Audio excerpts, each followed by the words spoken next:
This is Jazz Casual.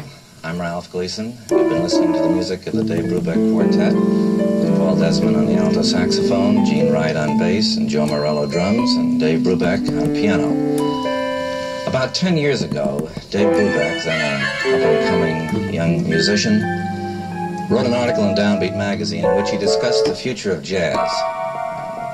Said many of the things that he thought we might expect in the ensuing decade from jazz music, and we have him on the program now, and I hope that we're going to be able to find out. Dave, good to see you. Hi, Ralph. We were just talking about the article that you did in Downbeat about 10 years ago, in which you discussed the future of jazz music. Has it worked out like you thought it would?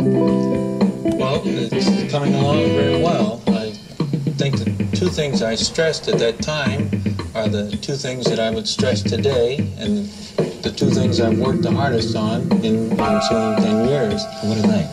Well, I brought up polytonality, and I thought we should be using more adventurous harmonic changes, and one good way to do that in jazz, which offered the musician much liberty without breaking the fundamental rules of jazz, was to keep the basic chord progressions of any standard tune.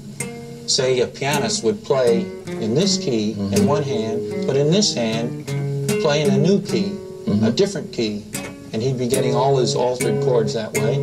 And yet he wouldn't be throwing his bass player, because this is the hand that the bass player is going to work with, wouldn't be throwing the other musicians too much, and yet he could become very adventurous. Now, rhythmically, I talked in terms then of doing things polyrhythmically.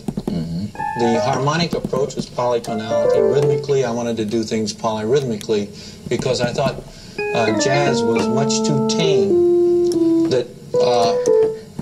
And the way I wanted to set up the group was that the drummer would be playing one rhythm, the bass player another rhythm, and Paul and I could play in either of those rhythms or a new rhythm.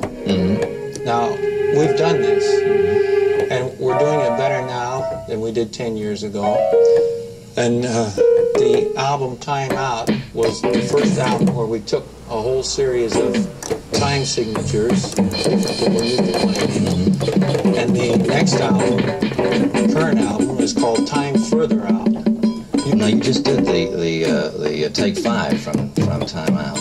And it's very interesting to see that that is now being accepted by the public. Well, now, how did you use this in Take 5, for instance, which you just finished playing? Well, we recorded that about